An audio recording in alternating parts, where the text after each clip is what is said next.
Greetings YouTube, Alan Liu back with another video.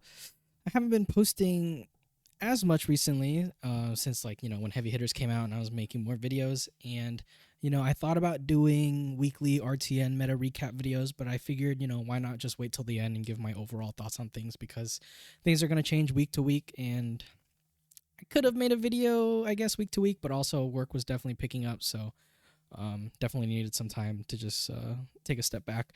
But I'm back with another video, and I'm just going to go through my thoughts on this upcoming Pro Tour meta. Do a quick little tier list because everyone loves tier lists, and maybe even throw some predictions out there. So yeah, be sure to like, comment, subscribe, all that good stuff. If you like what I do, please consider supporting me on Patreon. The lowest tier is just $5, and even if you don't want to spend any money, you can just go and join as a member there. Eventually, over time, more extra content that I do will just be open to the general public. But there's definitely a lot of games that I play, that I record, that I don't upload to the YouTube. So if you just want to see me jam out on meme decks, then please consider going to the Patreon. But yep, let's get right into the video. So I'm not going to cover too much the RTN win situation. I think everybody knows what's up. Dromai is on top. KO.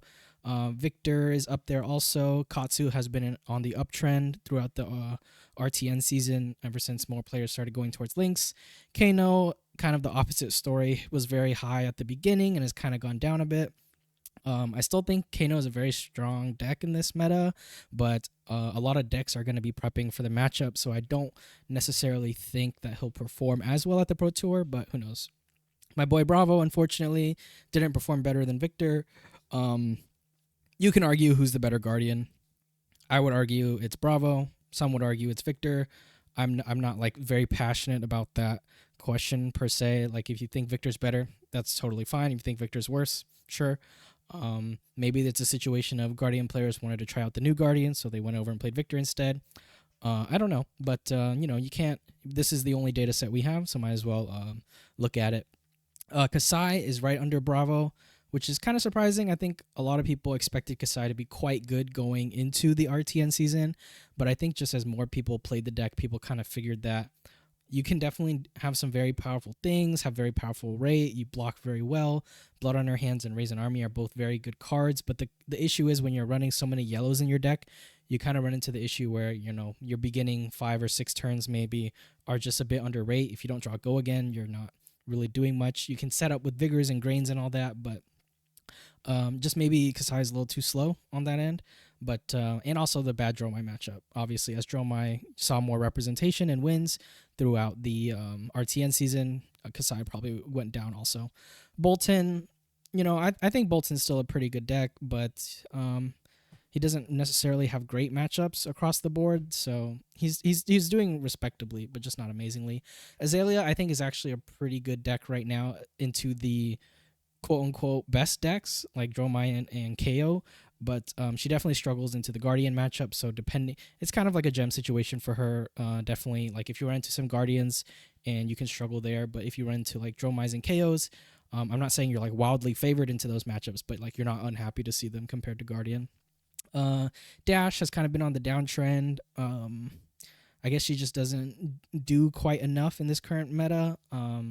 Like Slapdash probably doesn't keep up with KO, unfortunately, or Dromai, and even Boost Dash. Don't really know how that goes, to be honest, but yeah, Dash has definitely been on the downtrend. Dory has definitely ticked up in wins. I think Dory is pretty good, but similar to Azalea, if you're on like a Dawnblade only list, some defensive Guardians can definitely mess with you. Dromai isn't a particularly amazing matchup. I'm sure it's skill testing on both sides, but if everyone agreed that Dory was like noticeably favored into Dromai, I feel like she would have had higher representation, or maybe more people talking about her. Maybe people are kind of hiding that, maybe keeping Dromai or keeping Dory for PT. I don't know. I haven't been really playing Dawnblade Dorinthia, at least. Levia, I actually think, is a very powerful deck, but of course it's just higher variance than KO, higher ceiling, lower floor. A lot of times players will just want to go for the consistent deck, but that doesn't mean that Levia isn't a good deck. Prism, won the battle hardened, saw an uptick in play. If you play the traditional, lag only or Luminar's Angel's Glow only Prism deck, you can definitely just get blown up by Guardians and even Brutes with their big poppers. I don't know. you can KO matchup probably is okay. Draw my matchup's like really tough. Like you have to pretty much high roll your arc light loop and then find a second one or something like that. But yeah, the fact that Dromai is probably going to be, the most represented deck at Pro Tour, and it's a pretty terrible matchup for Prism. Not really expecting much there. Reinar's interesting. If we look, I believe at the battle hardened Philly, Reinar was the only brute to top 8 compared to KO and Levia, but he has the least amount of RTN wins. Is he more poised to take over the Pro Tour meta? I'm not sure. I imagine that Reinar probably has the most consistent game plan into Guardian. A pretty good okay matchup into Dromai, I would assume. You run more sort of natural poppers than KO does because KO's on like Bear Fangs, Wild Rides, Pulpings, and those don't block. But you don't have the blue 6s, so you lack consistency there. But KO can't pop with blue 6s anyway, so maybe Reinar shows up a little more at the PT. Azuri won the battle hardened, and I don't know, like I imagine the Dromai matchup is like somewhat winnable at a certain level, but I just can't imagine like looking at the top tables, Azuri sits across from Dromai and it's anything but like a 90-10. So I don't really expect Azuri to come out hot for the Pro Tour, but maybe there's a world where, the Azuris mainly pair into some Brutes, or maybe they have tech for Guardian, or, some Azaleas and Katsus and they get through. Fi, I think most people consider Katsu the better ninja at the moment. Doesn't really mean that Fi's a bad deck, but I don't know. Like, he has the consistency, and, maybe you can high roll the KOs. You have a pretty okay Guardian matchup. If it's Bravo, Victor is, like, really tough, but I don't even know how many Victors are going to be at the Pro Tour. Maybe a good amount. We'll see. Dromai matchup is historically pretty okay, but with Tome, Dromai can definitely just, vomit out some dragons early and take over from there. So it's not like the olden days where, Fi beats up on Dromai with Mask of Momentum type of thing. But I think if Ninja players wanted to bring Ninja to the Pro Tour, they'd probably pick Katsu, but who knows. So with that in mind, let's just breeze through a little tier list, because why not? I think everyone can agree that Dromai and KO are the best decks right now. I'm not even sure which one I would say is better. I think Dromai is the consistency pick. Like KO, sometimes your deck just does some unfortunate things, like you play Wild Ride, you discard a Blood Rush off the top, or, just more variance things. And Dromai is very consistent now that your deck is like, 3, maybe 6 blues, maybe more, depending on the list. But there's just so much that the deck has. Every card's a resource card because you're fine running all reds anyways. You got good blocking cards with your D-React, Sand Covers. Some will run Oasis if you want to be more defensive, etc. You can be more aggressive as Dromai and maybe get points into the mirror. Or you can be more like Big Dragon and have a better game plan into like Guardian and Brute and stuff like that. So I'm not really sure which one I would place above the other, but they're both pretty good. Arachne, unfortunately, I'm just going to put Arachne in D tier. He has Coercive Tendency. Card is great. Azuri's just better, but even then, I wouldn't really consider Azuri a great deck right now. Azalea, I'd probably put in A tier. I think Azalea has a fine matchup into both Dromai and KO. It's more so like the other A and B tier decks that she can maybe struggle against. Betsy, don't play.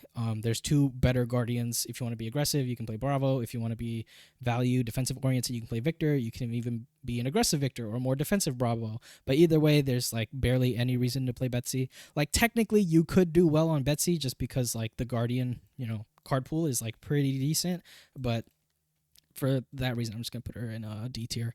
Bolton, nice in B tier. Bolton's pretty good. He can do his Bolton shenanigans with like Spirit, Lumina, all that good stuff, but he hasn't really like popped off as maybe I expected at the start of the season or pre heavy hitters.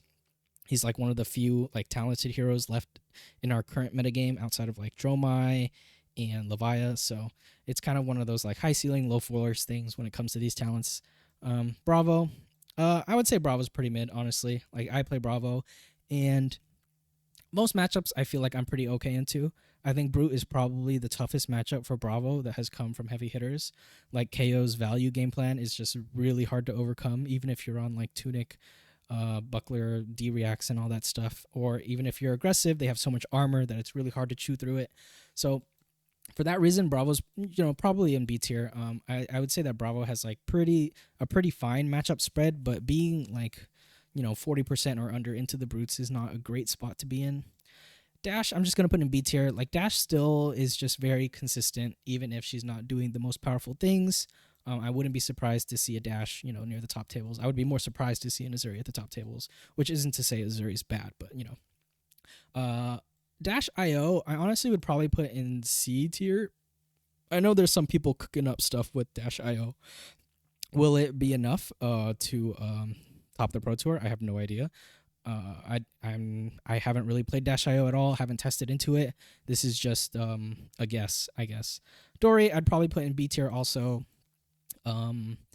Just haven't really seen Dory pop off as much as I expected. I thought with all the new Warrior support and Dawnblade, Dory was definitely gonna have a good time. You can play her a variety of ways. You can go hatchets, which I like to play. You could play Decimator, Fatigue if you really wanted to. You can play Dawnblade. You can play Hot Streak Saber. You can play Quicksilver Dagger if you wanted to. Probably not that one, but there's just a lot of ways you can build the deck. And I guess the big question is, are any of them like good into Dromai? And maybe that's the reason why you haven't seen much Dory. I know Dawnblade has like an interesting game plan into Dromai where you can clear some dragons and pressure face, but at the same time, I guess the Dromai has to also adapt and play a certain way. So, fine. I'd probably also put in the. I'd probably put him in C tier. C tier is kind of like, they're not bad heroes. Like, I do expect some people to bring them to the Pro Tour. They're not going to be very highly represented, but I would be more surprised if they were towards the top tables, but not like D tier surprised. And then B tier is like, they're probably floating around there. And then A tier and S tier obviously are the heroes that I'm expecting to be towards the top. So Kano's a weird one because I actually don't think Kano will perform that well at the Pro Tour because I fully expect people to have a plan into Kano. Oh my goodness, their names are too similar. But yeah, I fully expect people to have a plan into Kano. And because of that, people will, maybe pack some AB or Spell Void or Oasis or whatever your best game plan into Kano is, depending on your deck. And because of that, I don't really expect him to pop off, but I think he's still like, he's A tier because he's like currently meta warping enough that everyone's sort of like changing their sideboards for him. And so if he only ends up being like, 5 players out of the Pro Tour and everybody in the whole room has AB, that'll be pretty interesting. But yeah, I'll just leave him in A tier. He's a good deck. Kasai, I would also put in B tier. She just hasn't really popped off. This was kind of my impression when Kasai first came out, was that she seemed a little fair. The sort of like mid-range dual hand warrior in general is like kind of fair in general. Like your cards block 3 and you're kind of getting 3 back, if you have agility or like go against and stuff with your dynamos in long games. Sure, your value can creep up over time, but you're not really like pressuring enough against decks that can go over the top, and maybe you're not as defensive enough against other decks that maybe you want to be more defensive into. And then obviously the Dromai matchup is pretty tough. Dragons are pretty hard to deal with. You're spending your go against to hit into dragons, and then it's not great. Katsu is a weird one. I would probably put Katsu in A tier just because you probably, can have an okay matchup into KO. Not saying it's favored either way. It's a game that probably will last like 5 turns maybe, and you get good value with Flick Flack if they're attacking multiple times. Against Dromai, you have your Kadachis, you can clear dragons really efficiently and still pop off for a big damage turn, which is kind of what Dromai doesn't want to see. Dromai kind of needs the game to take a certain amount of turns in order for her dragons to accumulate that value over time, whereas Katsu can, he can clear a little bit, pressure some damage, and then when it gets there, he can just vomit out, a 30 damage turn with triple bonds or something like that. So I think Katsu's in a pretty good spot. Levia is weird because I think Levia is very good, but that consistency thing is just another big reason why not every player wants to bring her. Maybe you could argue that you can bring the consistency down if you're like a very dedicated Levia player. Like maybe Mansant lowers the variance of the deck quite a bit because he knows it inside and out. But I don't know. I think when things go right for Levia, she's the best deck in the room. I think when things go poorly, you just question why you brought her at all. Olympia, I would probably, honestly, I'd probably even put Olympia in C tier, just because, like, well, no, maybe not. No, I don't know. Can I envision a world where Olympia actually does well? No, I don't think so. I'll put him in D tier. I think the Hatchet's Olympia is pretty cool. Um, but I think Hatchet Dorinthia is honestly arguably even better. Like, the gold is really cool, cash-in's cool and all that. But I think Dory just having the on hit of her hero text being you can attack again just makes the Hatchet game plan better. And Supremacy can lead to some really disgusting turns. So I think Dory is arguably the better Hatchet hero, but I haven't tested enough to really say that, and I don't really know any other people that really play that much Hatchets to really give an opinion either. Prism, I'm just gonna put in C tier. I'm sorry. Draw my matchups horrendous. Brute matchups can be okay, maybe, but Scabskins is like really scary, which basically blanks your Arclight if they, or you can play Arclight and force them to gamble. But yeah, I don't know. Prism's not great, or Prism's okay. Yeah, Reinar I would also probably put in B tier. Maybe he's like between A and B, like A.5 or B.5 or whatever you want to call it. It's hard to say because, like, if we look at only Battle Hardened Philly, Reinar performed and top aided, whereas the other brutes didn't. If we look at RTN results, both of the other brutes did much better. But and Reinar's better matchups are mostly like Guardian and stuff like that, where the Intimidate is like really annoying. So I don't know. I would put Reinar in B tier. Like, B tier are solid heroes in my opinion. Riptide, I don't know. Maybe he's like C tier if he dodges Dromize, maybe, and has some game plan into all the other decks. I don't know. I'm just gonna put Riptide in D tier because I don't know, but maybe there's a world where he's not. Teklo, unfortunately, I would also put in D tier. Dromai is basically an auto loss. Against the Brutes, Warriors, and Guardians, you can do okay. Azalea's not great. Katsu's not great. Maybe even Reiner and Levia aren't great, but maybe KO is fine. Because like Levia has like some crazy explosive turns, whereas KO is just like consistent value over the course of the game that Teklo can deal with. And then Reiner obviously intimidates, really annoying when you're trying to set up and do stuff. Victor, I would honestly also put in B tier. I don't think Victor and Bravo are interesting because they're better in different ways, and I don't really know how to quantify that in tiers per se. Like, I think Victor has a better time into the brutes because you can sort of consistently play that sort of value game plan with your test of strengths and stuff like that, and maybe you block a bit better. You're more comfortable playing like hammer plus shield. I don't know. I'm not sold on Victor, but I don't think he's bad either. Like, I think his Dromai matchup can probably be okay just because of the heavy poppers and stuff, but not being able not being able to dominate is definitely pretty tough.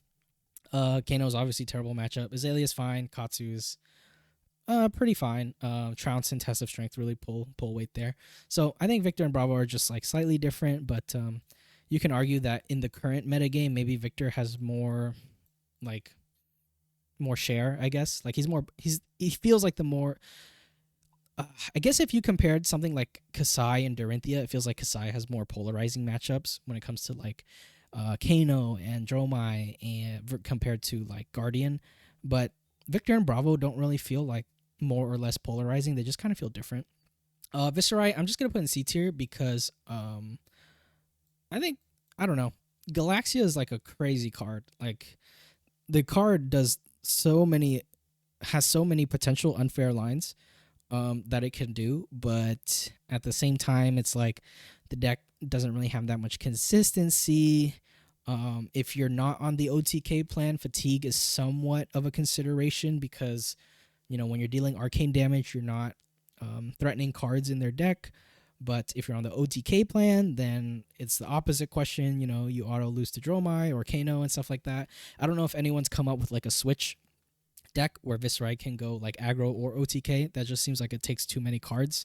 So I imagine it's one or the other. But then, if you sit against a Viserai, maybe you board incorrectly.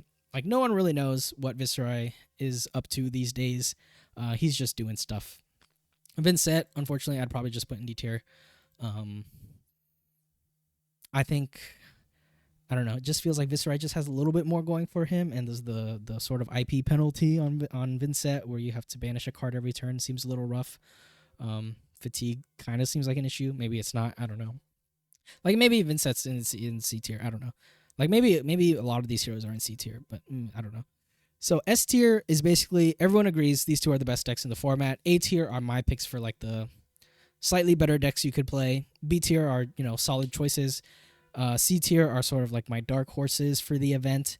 Like and as Azuri has proven time and time again that she can make it to the finals of events, whether it's the calling in. I don't remember which calling it was. The one where Dash.io made the finals. Dash.io is weird. She does stuff, but maybe people are cooking with her. Fi, I've learned to just never count out completely. I feel like going into Worlds of last year, people weren't very high on Fi. People were super high on Dromai and a bunch of other decks. And then Fi came out of nowhere and he won Worlds. And then everyone respected him as a deck again. And then Heavy Hitters comes out and everyone's like, oh, Fi sucks again.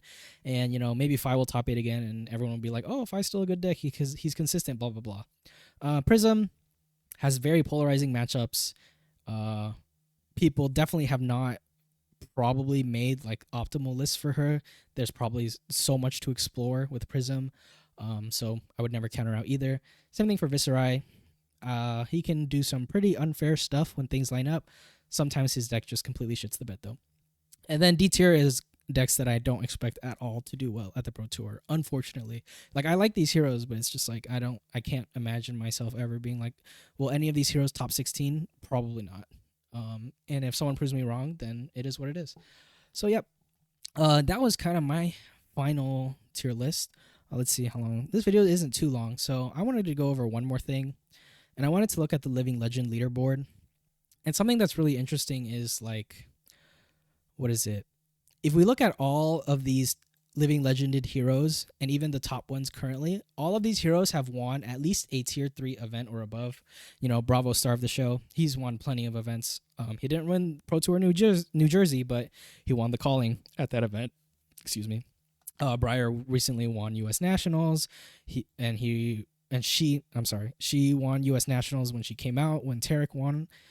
Chain has won plenty of events as well. Chain won the Pro Tour in New Jersey. Icelander won Worlds 2022. Lexi, won a calling with Yuki and has, won a ton of Battle Hardens, all that. Oldham won the 3rd Pro Tour with Michael Fang, I believe, and the calling Orlando on Michael Hamilton. Prism won calling Vegas way back in 2022, I want to say. Or was that 2021? I don't remember. No, it was Tails Premiere. I think it was 2021. Tyler Horsepool won on Prism. Dromai just recently calling Dallas was won by Guy, I believe. Vi just won Worlds. Dash has won like callings in New Zealand, Nats. I don't recall, but Dash has definitely won callings in tier 3 events.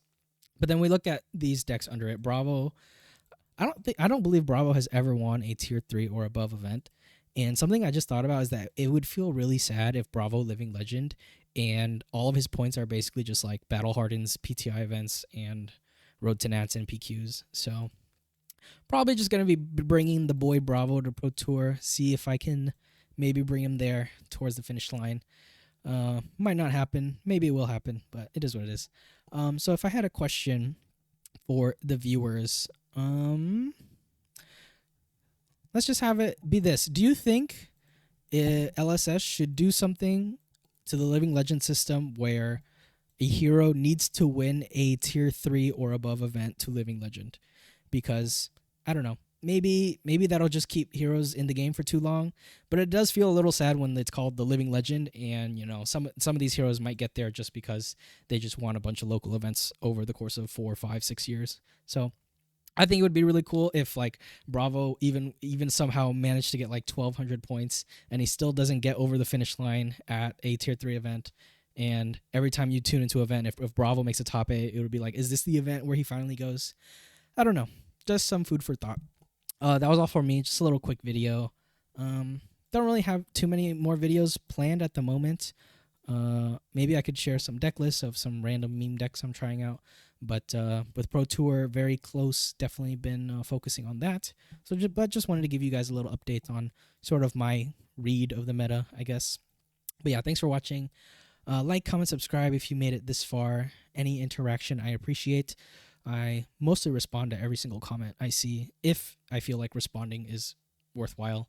If it's just, something random, then I don't need to respond. But I'll still read it, and I'll usually like it as long as it's not negative. But yeah, thanks for watching, and I'll see you guys next time.